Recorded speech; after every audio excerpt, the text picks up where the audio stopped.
Gujrat's development, Uttarpradesh Equality, Maharashtra's prosperity, Bengal's independence, Assam's unity, and Tamil Nadu's culture. Coming together of these qualities is a true expression of India's diversity. And India's diversity is not only about the clothes that we wear or the festival that we celebrate. India's diversity makes us what we are today. In other words, we are defined by the values and morals represented by this quality.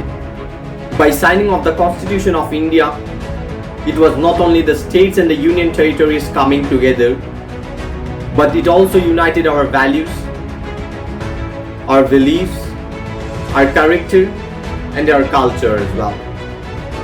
As each one of us we stand as pillars, we support one another. We are one in many, and in many, we are one. With this, I wish all of you a very happy Republic Day on behalf of the Mazumder Healthcare, and thank you. Have a nice day.